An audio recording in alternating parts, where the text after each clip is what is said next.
being silent and keeping the peace, the only peace I'm protecting is the person that's sitting across from me. Right. Right. Hey there, and welcome to Work is Third. I'm your host, Dawn Hunter, and I'm so glad you're here. Have you ever felt like you were constantly adjusting yourself to everyone else's energy, expectations, or chaos? What if peace isn't about staying quiet or fitting in, but about learning to stand firmly in who you are?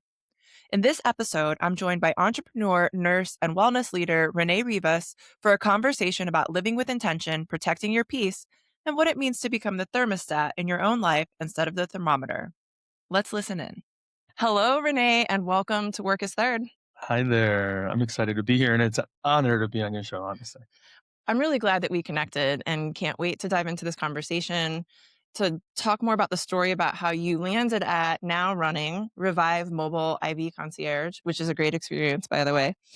We're going to get into that. But before we do, can you share a word to describe how you're doing today? I am present. Whenever I feel like I'm doing something new or have a little bit of anxiety or nervous about something, I lock in and I'm present. Yeah. Okay, how do Yeah. you get yourself present when you know you have to? Like, what do? Do you have a technique? Not really. I just kind of like get out of my own head and then focus on what's in front of me. And then I just kind of let my mind free flow. So yeah, Oh, good. Okay, so we're going to have a great conversation today. absolutely. So let's start with how we first connected, which is your mobile IV concierge service. Yes. So I was really fortunate to be able to do, I think I did Refresh. Is that one of yours? I believe you did the refresh. Yes, you did. Okay. It was such a great experience. It was so calming and peaceful, and I felt good like the next day as well. And this is something I had never been exposed to before. But you were exposed to this because you are a nurse. Yes. Yeah. So tell me a little bit more about how you started the business. Like where did the idea come from? So, my background as a trade is a registered nurse. I have ER experience, ICU experience, oncology, and I went into IV therapy. And then most recently, I've been a mobile pick nurse for like the last 5, 6 years. And then I saw there was a gap there in between preventative care and reactive care.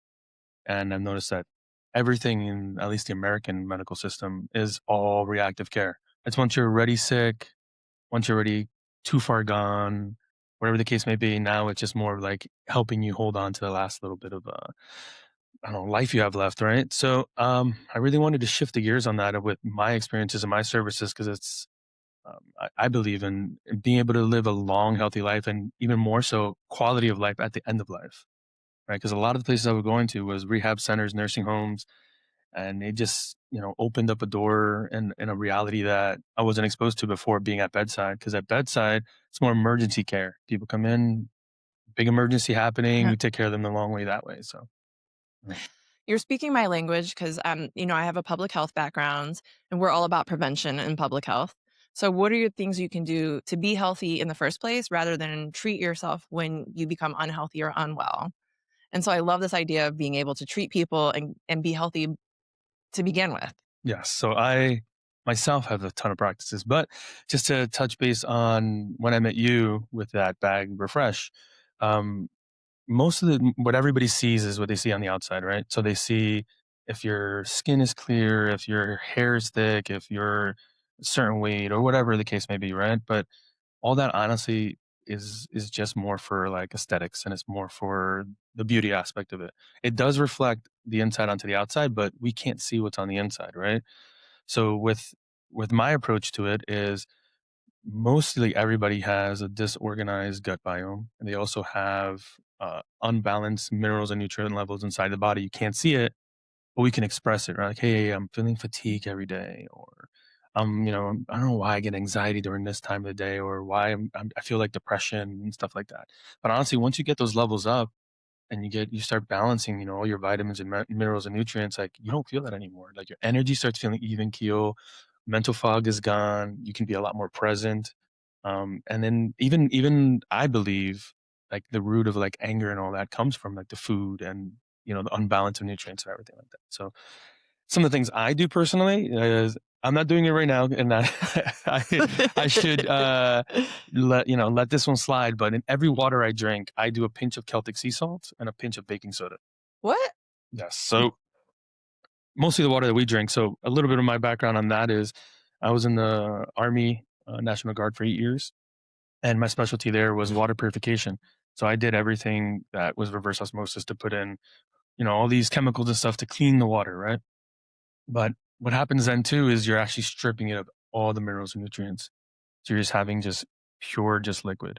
So when you're putting in the 6 to 8 glasses of water that they're saying that you need to have, what you're doing is you're just diluting all that, making you want to go to the bathroom. When you go to the bathroom, you pee it all out. So you're making yourself mineral deficient. Now, the Celtic sea salt does a couple things. It sends a signal to your brain saying, hey, we're thirsty. Let's bring in all this hydration and this water into our cells. And it's also telling your cells, hey, we need to hydrate. Let's grab onto this water. So you don't have to even drink as much water. And then the baking soda, what that does, I know it sounds a little weird. Most people only think of it as something for food, Yeah. right? But every disease begins with inflammation, right? And it's Yeah. the root of everything, right? So, Yeah. and inflammation can only live in an acidic body. So, by adding a pinch of baking soda, it creates an alkaline system in your body. So, it makes a lot of disease and inflammation harder to survive in your body. So, those are some of the things I do. I'm not doing it today, so I'm sorry, but Well, you'll uh, be doing it later, just yes, this yes, yes. particular glass Right, of right, right, water, right, right. right? This Yeah. particular glass of water. Yeah. I mean, obviously I make exceptions. I'm thirsty. So, But I'm curious because I know there was this big craze with alkaline water, right, being sold on the shelves. right.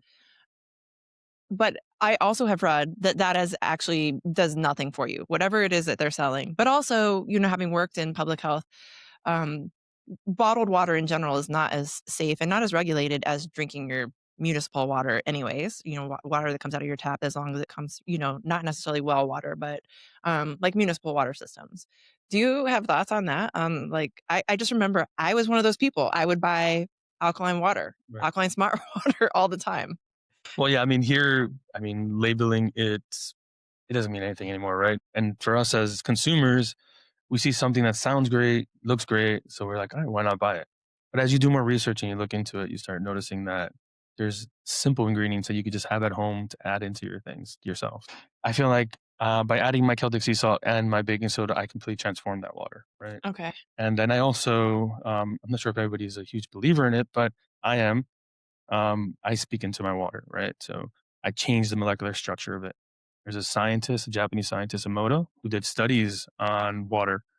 And what he did is he spoke positive affirmations into one glass of water, and then they froze it, and they saw all these beautiful symmetrical figures. And then he did the opposite on another glass of water and did all negative affirmations, and then he saw distorted figures. Right? We're mostly made up of water. Our food is water. Everything we put into ourselves, right? The words we speak, our spells, we speak into that. We speak into the world. We create our own environment. So I believe that you can change the molecular structure of water as well. So even though we're getting that bad stuff, we can transform it ourselves into something good. I love that concept. In fact, I am reminded of the very first conversation we had where I thought you were just so soulful. Like you are doing this modern practice with your business. You are healing people with nutrients, right? And helping us to be balanced. But also, you have these deep beliefs in these spiritual practices that help to, I don't know, amplify our well-being as well, like the Yeah. one that you were just describing. Yeah. Yeah. What are some other So I'm practices that you actually do? doing an event coming up on the 27th. I think I spoke to you about it, right? Yeah. Yes, it's called Infusing Your Intentions. It has to actually correlate in there with the Japanese scientist Emoto as well. So what I'm trying to do, and I'm trying to do something that no one's done before, is combine biohacking and spirituality and fuse them together. Right? There's those two worlds have lived separately, right? And those are two factors that we do need, in our everyday life to make ourselves generally good in health and wellness, right? So I'm trying to combine them so that you can get them in one place, right? Get together. Yeah. So I'll give you an example with this event. So this event, it's about a 2.5 hour event. And what we're doing is we're doing two sessions of sauna and cold plunge. In sauna, you'll be there about 12, 15 minutes. Cold plunge, you're there about 3 to 5 minutes. While you're in the sauna session, a couple things happen there. We're going to do EFT tapping, which that actually helps, and there's a lot of studies on it, helps relieve stress and open up energetic pathways.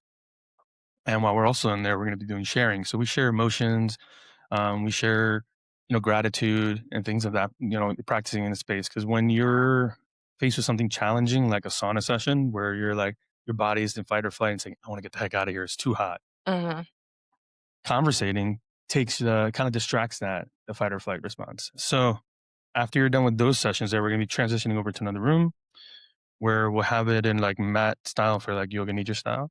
We'll be placing in the IVs into the clients. And then what we'll do is we'll do about 1 or 2 minutes. We'll hold the actual bag of fluids because it's water that's going inside of you, right? So we'll do a meditation session where you're going to infuse energetically your intentions into the bag, right? Mm. Changing the molecular structure of the bag. As soon as we do that, we hang it up, and then on washi paper, which is made out of mulberry trees and lasts like 1,000 years, you can write your intentions on there. And now we're going to tape that onto the bag. And as that's getting infused and you're in this meditative state, they're going to walk you through a yoga nidra session. So to further solidify those intentions that you have put into the bag. So that's literally your words, your energy that you're putting back into your bloodstream. Yeah. Yeah. I am so jazzed about the idea of this. So Oh, I'm a anytime. big fan of intention setting, um, even on a quarterly basis, or I know people who do it on the moon cycle. Oh, absolutely. Like Yeah. having a practice of just being intentional about what you want to put into your body and into your minds. I love that. And I love that you combine that with this treatment. I mean, people probably think of it as treatment, but treating yourself with kind words is a form of treatment as well. Oh, absolutely. Yeah. Yeah. Like there's even studies on how you speak to yourself and how your face changes, right? Mm, How everything changes. So you'll see people who speak negatively about themselves and everything like that, their face does change in a more distorted way, where people who speak highly about themselves, you'll see that it actually starts morphing into I don't know what I guess society would say more aesthetic looking face, right? So yeah. uh, yeah. Okay. So we're talking about your business and some of the work that you do, but how long have you been in business for yourself? This Saturday will be 9 weeks that this business has gone on. 9 Yes, weeks. yes, yes. I've been in the ground running though, so yeah. Congrats. Yeah. So I would like to explore the story behind how you ended up going out and branching out on your own, because every entrepreneur has a unique kind of origin story. But part of why I was interested in having this conversation with you today is that we had similar kind of workplace experiences. And I know that some of your own experiences help to nudge you in this direction where you're on your own path. So tell me more about that. So mine is funny but not funny story, right? So probably for the past year or two, which I actually was living in New Jersey in about a year and a half ago. So yeah, so something there fell through, didn't work out, and that actually put me on the trajectory to move to Tampa, which was amazing because it's been the best decision we've ever made, right? But for the last year, yeah, there's just like my wife and I were talking. We're like, we just want to be full entrepreneurs because we want to be able to eventually grow something where we can have time freedom and then manage our own life on our own terms, right? So we have like a small business of short-term rentals, and then we have this little medical education business that I have. But we wanted something that can grow nationally. So we're like, what avenue can I go in? So at the time we didn't know, right? So we had a couple ideas.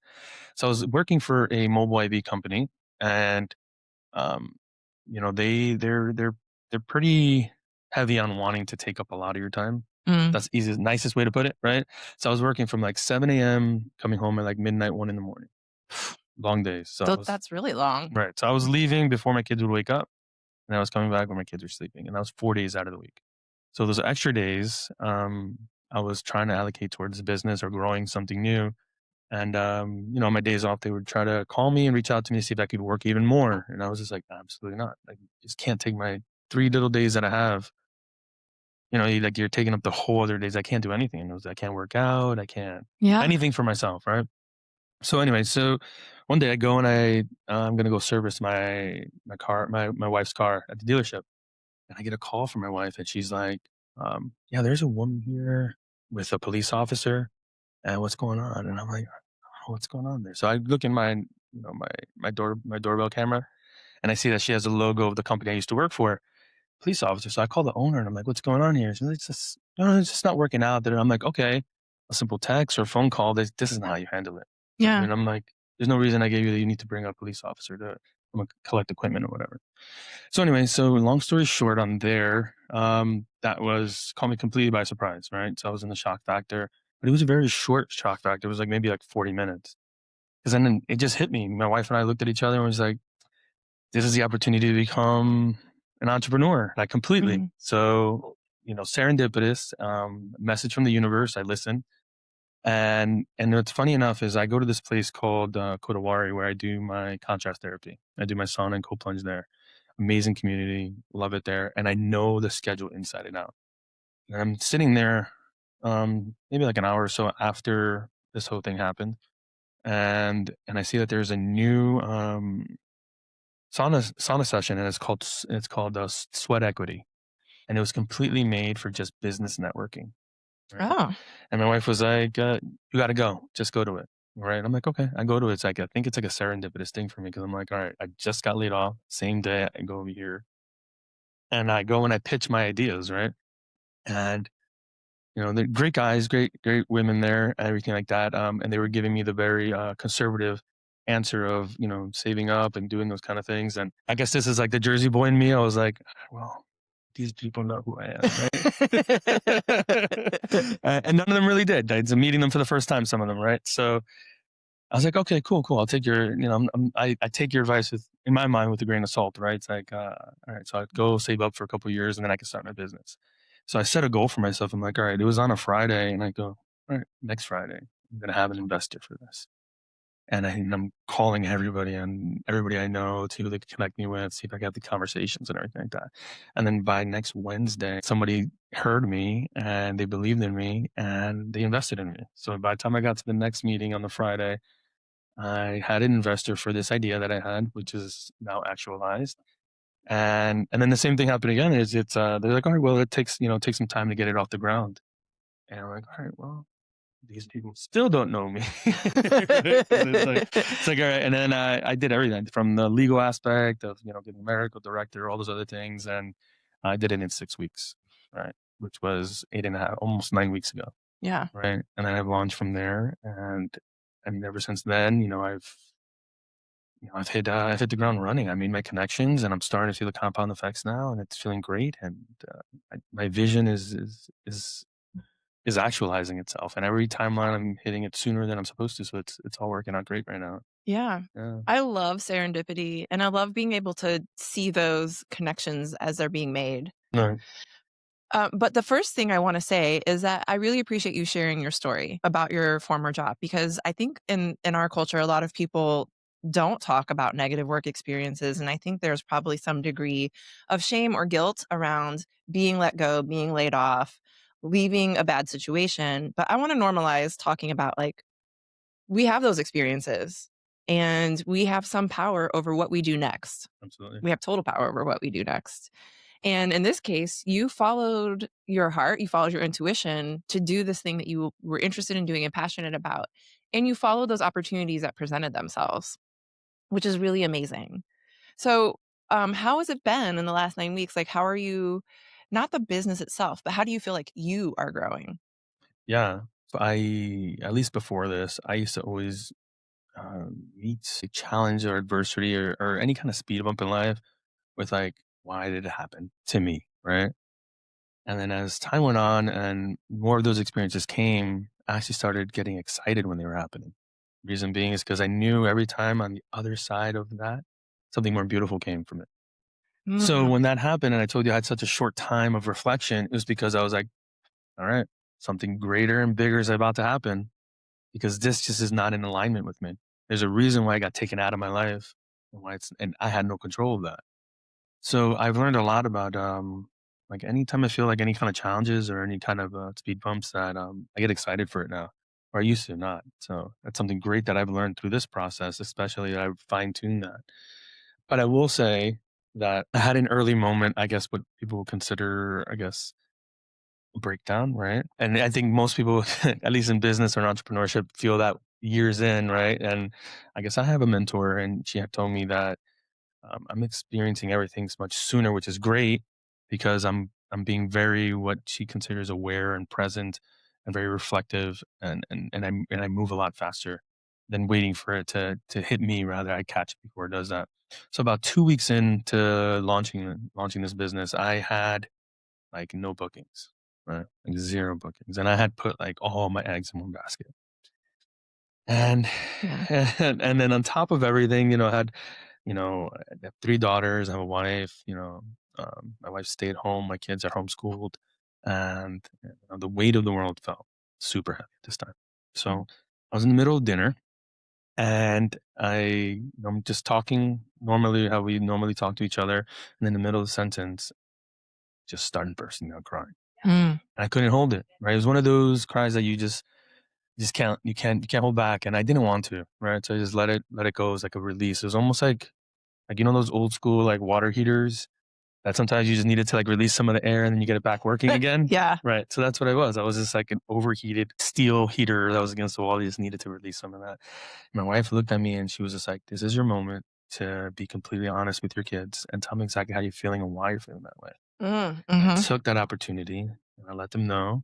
And they said the most incredible things to me. They literally just stopped and they held me from the shoulder, like, "Papa, like, you never fail at anything you do. You're amazing. You've always succeeded." And I needed a reminder, right? I needed a reminder that this is just part of the process. And honestly, really, in hindsight, now I was 2 weeks into the business, right? So, Right, right. so most people would be like, "All right, calm down, relax," You're but like, but "Calm it down."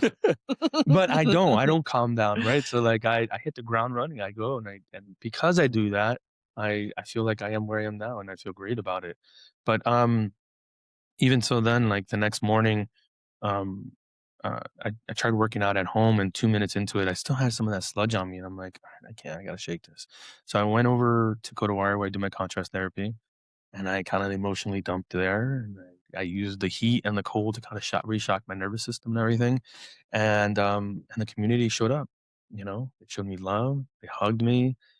I didn't even go into like specific details of why I'm feeling that way.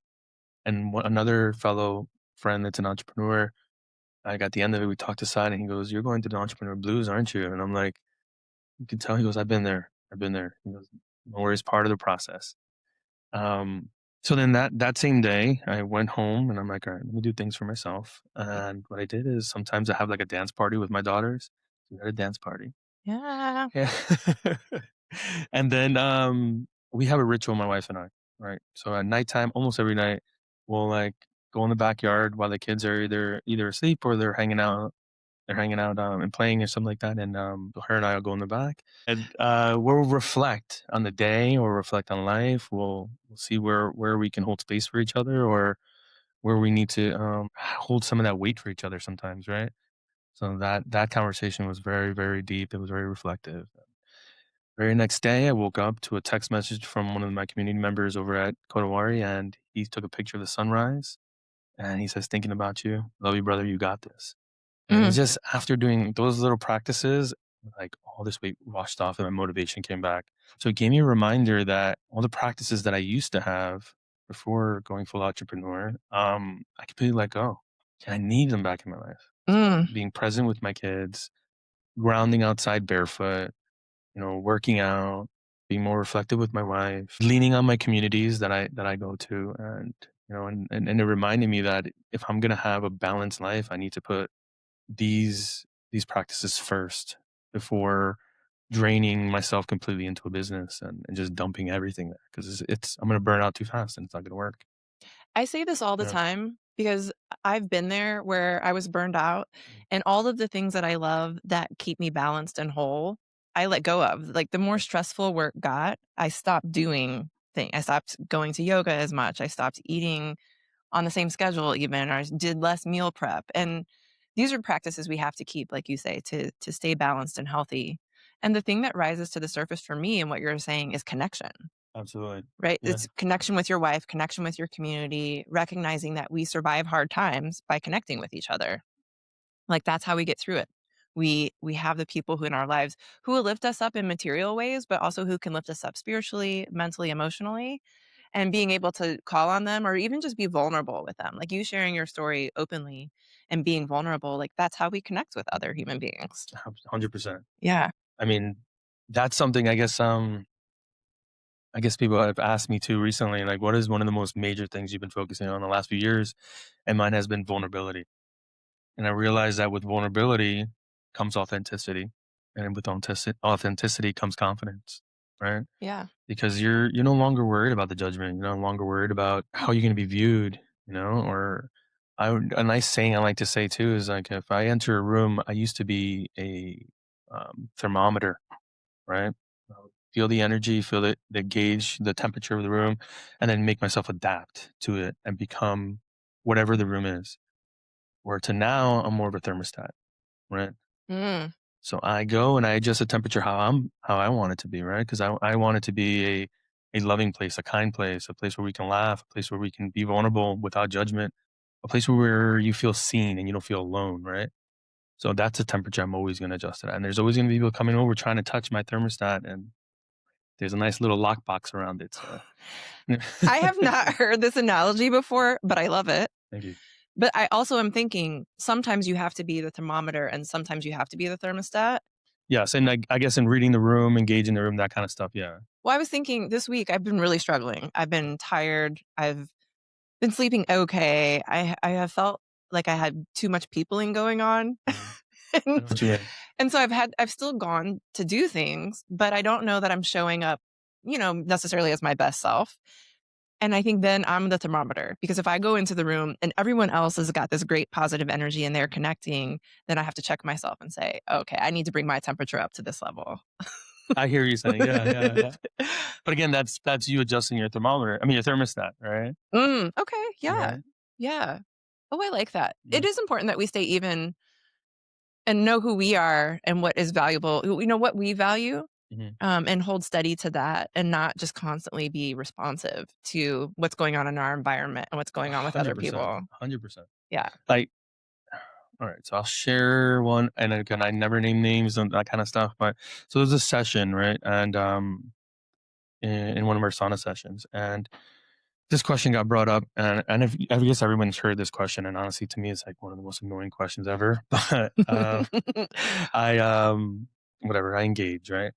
So the question that was that was asked that day was, if you could live in any decade, what Mm, decade would you live in and why? Right. So I'll paint the picture for you. We're in a room, predominantly white men. There's a couple white females. There was myself, Hispanic, and then there was this one black man in there. And I believe he'd asked him the question first, the black man, right? And I guess it was like, usually when you get asked first, you don't have enough time to think. So you kind of say, hey, come back to me anyway sometimes. Or sometimes you just don't want to answer. You can say pass. And that's okay. yeah. You don't have to answer, right?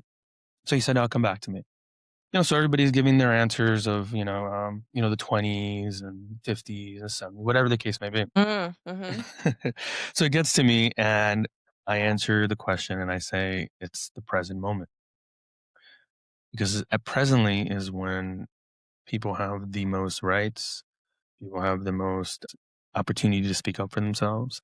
We have the most connection through the internet to connect with people in the world, right? We're not so locked in on what, um, I guess the narrative isn't created for us, right? And the veil isn't completely over us anymore. So I said presently is the best moment because we're just only moving in a better direction, in a progressive direction, even though everybody might not agree on it, on how it looks, right? But if you kind of take away what social media and the news are kind of pushing towards you, because they do push, at least in my opinion, a very negative view of the world, right? There's a lot of beauty happening, right? A lot of beautiful things happening. So it went back around and it got to that gentleman, and he turns around and he goes, "My answer is exactly the same as Renee's." Because I mean, I already knew I was going to answer that way, but even more so, like I read the room, you know. I Yeah. think in a lot of times people live in a bubble, right? And when it comes time to kind of get out of Mhm. that bubble, it scares them, and I think that's where like most people get the anger and the fear that kicks into place, or they don't they'll fight to stay in that bubble, right? So Yes. and then, So true. we move along, and someone like me comes, and I I'm a proclaimed disruptor, right?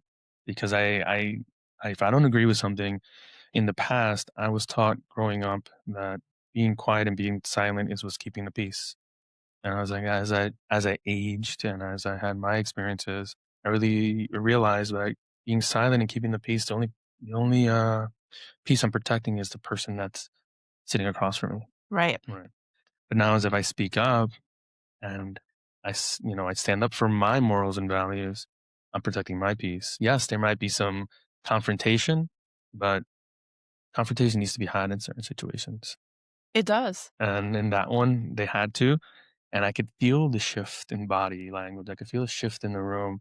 Some people agreed, and I could see them. So it's like you could see, like, it's not a sexist thing, but brothers in arms, right? We'll say like other people who see what you're seeing and understand it. So you see the nods, you can feel the body language, and it's really interesting situation. So I really appreciate that question because I have pondered this question myself.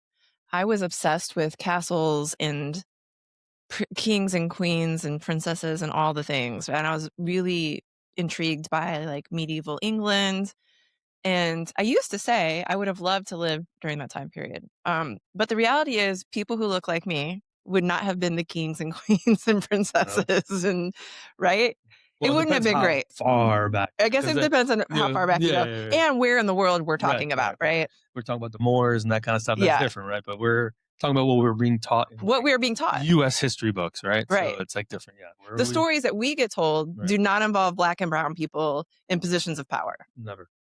And so, even if today, and I agree with you, even if today this moment is challenging, we are light years ahead of where we were for people from minoritized communities. 100%. Yeah. So, yeah, I get that.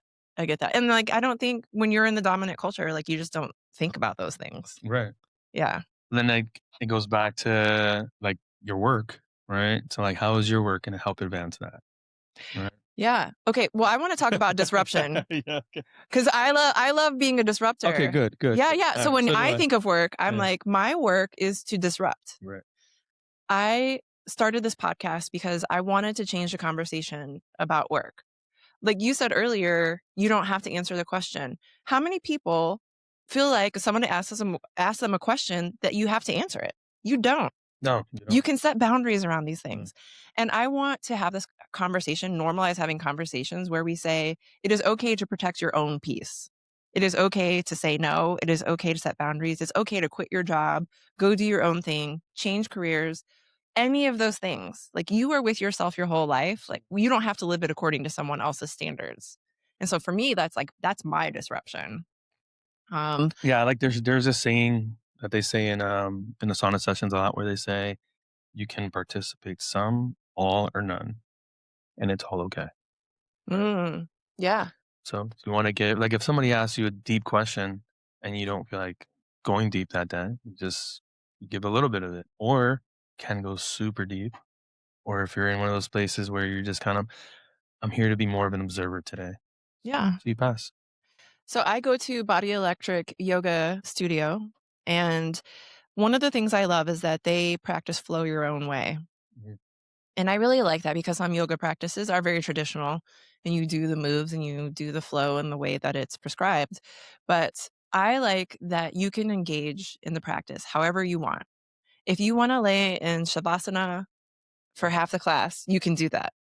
If you want to modify a pose, you can do that. I just really appreciate being in a space where they make it safe to practice in a way that is best for you in that moment.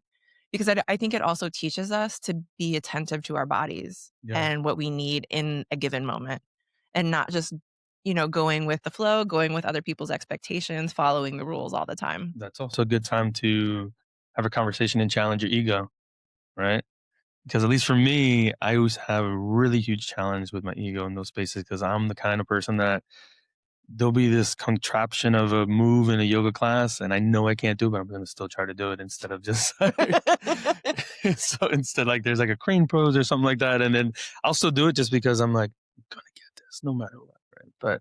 But then again, Yeah. where my body's asking me, maybe just lay in Shavasana for a little bit, but I don't listen to it sometimes. Right. Yeah. So, I mean, I think that's the bigger practice that I'm taking away from yoga. It's not so much, and the more I'm doing it, it's not so much like an exercise. It's not so much like movement. It's more of like the internal dialogue, the breath work of moving energy through your body and how and listening to your body of where it should be, what it wants to do, rather than it Yeah. being like a CrossFit workout where you have to like hit the wall, hit the Right. balls to the wall kind of thing. So Yeah, I think of things like CrossFit and think like in some ways those would fit my worst tendencies, which is I'm competitive, I want to achieve, I want to be the best, I'm going to do exactly what you tell me to do and I'm going to do it right. And I'm like, I don't even want to put myself in that environment. It's too tempting to follow those habits. Right. And nothing against it. It's just they're different practices. Right. Right. Yeah. But you can bring what you use in one practice into the other, and you're like, eventually you're like, it's not going to work. Right. It's just a self-awareness about what works for you. Right. Yeah. And there was a time I did CrossFit. I was obsessed with P90X back in the day. Nice. I did it religiously. Who was that? What's his name? Tony something. What was that guy's name? I'm thinking of Tybo. I'm sorry. Oh, Tybo. Listen, Tybo's the original. Billy Blanks. Yeah, he's the original. I've got some Tybo DVDs. Yeah, I remember. I just want to share a funny story from Tybo real quick. This was so long ago. My wife and I were dating. I don't think we were married yet. And I would get up in the morning, put in the Tybo tapes, and start working out. And I believe there was one of the guys that was an instructor, part of it, like an assistant instructor, and he only had one leg, right? Mm-hmm. And he had like the prosthetic leg. And I remember one time I was telling her, how are you not going to work out? There's a guy with one leg over here. And she's like, oh, okay, you're right. Let me get up. So I don't know. It just reminded me of that situation of like, but then what ended up happening is she ended up doing it with me and she injured her leg. No. See, she should have listened to her body. Listened to herself. She listened right? to herself. Today is not the day for Tybo. Right. Well, I want to go back to the dance party you had with your girls. Mm-hmm. What music did you play? Whatever they listen to, really. We've done K-pop Demon Hunters. Love it. Do Descendants. What's that other one? Zombies. And then my wife is a fitness dance instructor, so now they listen to a lot of her music. And so like they put on their own dances and dance classes and stuff. But sometimes it's just more of just getting movement, right? And just moving around. And my kids do a great job of reminding me of like, Mama, just be a kid right now. And I can't. I'm trying hard. And then there's moments where like maybe for a couple minutes I am. And I think it's just so much of like life's, at least for me, life's programming and expectations of what it is to be an adult, a successful adult, right? Yes. And then in those moments that I do get myself locked into complete child play, like, I don't know, I just feel free. I feel like I'm healing like that 8-year-old Rene that needed this, right? Yeah. That resonates so much with me. I have a newsletter. It's called The Joyful Rebellion. And every other week I put out what I call the 5-minute rebellion, which is 5 minutes of being a kid, indulging in play, doing something to boost your creativity. It's so good for us. It's healing, as you were just saying. One of mine, in fact, was like take a 5-minute dance break. Movement is good for us, but silliness is great for us. Yeah. And just getting out, putting on a song, cranking it up, K-pop Demon Hunters. I don't care how old I am. I'm going to put on Golden or like. That's a tearjerker, right? It'll always like tug at your heartstrings. Like. Yeah. And I just love it. I love the beat. And I'm just like, yes. But it feels good to us and it is healing. And it is saying there was a little version of us that was free and joyful at some point, I hope. And can we get back in touch with that person? Absolutely. And I think what I'm noticing is whenever I notice, like, especially with my oldest daughter, I'll see that they'll want to, and I remember being that way too, where you're wanting to do what you consider like a bigger kid does or an older kid does. And I think it's just a sense of, I don't know, that you're less than because you're not a certain age and you don't have certain privileges, right? So, and I'm trying to really, really cultivate. And I don't say like, I like to use the word cultivate instead of raise my children. They're not cattle, right? So, like to cultivate my children in more of a space where they're present. They know breath work and they're realizing that nothing else exists other than this moment right now. Yeah. Right? And it's been great. I mean, they are now in the position where they're not just students of life; they're teachers of life too. And I'm learning so much because they tell me things where I just have to be so reflective on it, and it reminds me that we don't own any of this, we don't have any of this, we don't take any of this, and we overly obsess on all these things that what it is to be an adult, right? Right. And as a kid, we like start, I can't wait till I can drive or do this and get a house and all that stuff. And then now that you're doing it, you're like, wish I could just be a kid again sometimes, right? Yeah, Which we can, we can. right? And at least personally, that's what I'm working towards going back to. So, I've spent the last 2 years especially just unlearning what it means to be an adult, oh my gosh. right? Just pushing back against what does it mean to be successful, the conditioning for how we're supposed to, go to school, get a job, work 9 to 5, contribute to your retirement funds or Right. whatever, right? All of these things. And we don't have to live that way. And for some people, predictability, stability, security, those are important, right? And you're going to get them in a way that's best for you. But I think being intentional about exploring what does success mean for you and not according to how you were conditioned or raised. Right. Yeah. But then it's also learning, what does that actually mean? Like, what does that look like? You're right. Success for you? Because because I heard somebody the other day, they had said, I forgot exactly what it was. It was something along the lines of some race they're training for. Like, I know once this race is over, I'm going to be a lot happier and this and that. And I didn't want to interrupt them, right? But in my mind, I was like, happiness, it doesn't come from like the success of something or the accomplishment of something, Yeah. right? It comes from the current state of mind. So you can literally be in a happy state of mind, right? So there isn't something that's going to make you happy, right? You have to learn to tap into that emotion, that sensation, because it's all those different emotions. I mean, they're superpowers that we can tap into. We just have been taught to associate them with exterior factors, and everything's interior. Yeah, I like that you said that the happiness does not come from the accomplishment. No. And I'm glad that because I thought that's where you were going to go. And so I'm glad that is where you went. Yeah. Because, yeah, finishing that race is not the thing that you should be celebrating. No. The, And most times, once you're done with that race, you're gonna feel probably a little more sad and depressed because you didn't have like that hard work that you built up to it, and then that climax of finishing yeah, the race, and now you're left with like, now I have to go sign up for my next race, right? And right. then you're You're chasing this chasing the next tail, big yeah. thing. You're chasing Yeah. this tail that you're never gonna get to. So, Yeah. I mean, it is great to accomplish something, right? of Like course, finish your marathon or whatever. yeah, But it is that journey of training, of being healthy, of right, tapping into the idea of this concept of happiness, regardless of whether you even ever complete the race. right. Yeah. Well, if I could rephrase that, I guess it would be to stop chasing happiness and learn to be in a state of happiness, right? Right. Even when things aren't working out, like I said before, when there's a big challenge that comes up, you flip it to like, man, I am so excited that this happened. I'm so excited that my whole world crumbled because now only something greater and more beautiful is going to come from it. Yeah. Yeah, I have that's an affirmation fun. like that. That's something it's basically every day I get to choose, I choose joy.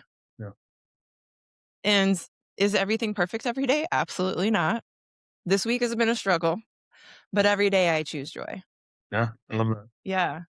So for listeners, I love everything that you're saying because it reminds me of guest Freddie Jackson, Mr. Love No Ego, who is on here. And he has a watch, and the watch face just says now. Nice. And it ties That's his into only what, time. yeah, that's the only time. Like you said, it's being in the present I love and that. being Yeah, present. yeah. Yeah. Well, I don't wear a watch for that reason. One of those reasons. So. I stopped wearing my watch. Yeah, no, yeah. My phone's away. That is just, I don't know. It just it triggers you so much of like having that, and it just feel like it like overtakes your day of like calculation of time, right? Right. It does. It Mm. does. I wore a Fitbit for like 10 years. Oh. And I found a lot of valuable data No, there. yes, yeah, yeah, But then I realized I was very driven by, yeah. again, the result, right? The Yeah. how many steps did I walk? How high was my heart rate? Yeah. I remember when they Whatever. first came out. My wife and I would go in like those Fitbit competitions. We would Yep. do so. I And I did think those too. and I think the goal was like 10,000 steps. Was like everybody did like that goal, right? And you know that it's like 8 p.m. and you're at like 9,000 steps. So now you're walking in circles in your own apartment, your own home. I did that Just to so so that many times. and then you hear people like, "Oh, I'm just gonna put the watch on my kids because they're running around all day," kind of stuff. So it's like, yeah, to get to it, like there are some days where you take 5,000 steps, and there's some days you take 50,000 steps, but equally they're both accomplishments. Yes. That's it. So let's transition into talking about I'm going to ask you the 4 questions that I ask every guest. And this is Mm. really related to more of how you care for yourself. And the first question is, what is something that it is easy for you to say yes to? Love. Mm, I love Mm. that. What does that look like when you say yes to love? It looks like so many different ways. So, at least for me, is I have a tendency of whenever I see somebody that's in need, or I can feel that they're going through something, and I can just see it in their face. Like I can't just be a person who walks past that. I have to go and engage. I have to go and be present and hold space for that person. So, I don't know. I think love is something that you give out, right? Yeah. Right. And just connecting with that human part of yourself that sees that in someone else. Exactly. Yeah. Yeah. So, what is something that it is hard for you to say no to? It's For hard to say me, no to my it's kids. Red Bull. It's hard to say no to my kids, I Your guess. kids, Yeah, yeah. and my wife too. And, like, if you ask my wife, like, if she's just like she'll be like, "Oh, you know what? It would be cool to have this kinda job," or whatever the case may be. And in my mind, I'm like, "Alright, how am I gonna get that for her?" Mm, Right? Who am I gonna connect with? How am I gonna work this? How am I gonna motivate her to push towards that? So it's hard for me to say no to, like, my wife and kids on whatever their dreams and aspirations are. So, when it comes to taking care of yourself, this is self care, rest, setting boundaries. What do you do really well? I do really well at being consistent with knowing what works for me. So the sauna and cold plunge works really well for me. Um, that's on a physical level, but for me, like the community aspect there, it's just life changing for me. I saw what it did for me, and I promote it to others, but it's a hard boundary for me. Like if I know I'm going to be going there and I need to go there today, like I'm going to be going there after this, right? Yeah. And unless there's a dire emergency, nothing's gonna get in the way of that. And I just started adding in Thai massages as well, Mm, which is great because there's a lot of energy work and breath work there. And I'm working on. I've been on a healing journey. We're gonna be healing during their whole life, right? But a major healing journey in the last few years, and I realized a lot of it is not just emotional. We hold a lot of our trauma in our bodies, in areas of our bodies. I'm realizing a lot of mine are in my hips, and a lot of are in my traps. So actively not just looking for like the aesthetics in life, right? I'm looking for these practices that will help me heal from the past and prepare me better for the future, but ultimately have me be a person who's the most present as possible. Because yeah. the more present I can be, I believe that's when the most joy I have. I tell anybody, see if you can be angry, sad, upset, depressed if you're present. It's impossible. Right. Those are all about future states The past, and past states. right? Yeah. But not the present. Not the present. In this particular moment, life is good. Life is good. Yeah. Okay. Is there anywhere where you still struggle? Yes, of course. um, I struggle on like showing myself some grace. Really hard on myself. Really, really hard on myself. Why I succeed at almost everything that I do. It's because I'm extremely hard on myself. But I'm realizing that that journey for me needs to look a little more graceful on myself. Take moments throughout the day or even the week or whatever it may be, and be proud of myself. Say that what you did today, as small as it may be, that you did a great job. And and then again, that's the practice of like, I'm hard on myself too. So I appreciate that. I actually do Pilates twice a week. And one of the things that we do, sometimes we give our feet a massage on the bar. mm, And our instructor always says, "Thank your feet for what they're doing for you." yeah, We don't give enough attention, and it's so funny to think about thanking your feet. Or I had a yoga instructor who used to, when we would be in lunging poses, who would say, "If you can, kiss your knee, say thank you knee," right? And yeah, I would do it because your body does amazing things. it does. And I don't know, being intentional about just giving yourself that recognition, being proud of those accomplishments, being proud of where you're at is so uplifting. Yeah, and you just reminded me of this saying that this guy said the other day. He goes, "Do I own this body, or am I learning from this body?" It Mm, made me think. yeah. Do I own this body or am I learning from this body? Right. Yeah. Beautiful words to end on. Renee, thank you for being here today. This was such a fun Yeah, conversation. it was a lot of fun. I feel like you just got to come back. I'll come back anytime. All right. I'm going to hold you to that. Love you, Mama. Thank you so much. Love you too. Thanks so much to Renee for this fun conversation. If it resonated with you as much as it did with me, take a moment to reflect. Where in your life have you been reacting instead of leading your own energy? If you enjoyed this episode, please follow, rate, and share Work is Third with someone who needs it. And as always, remember, work is third. Put yourself first.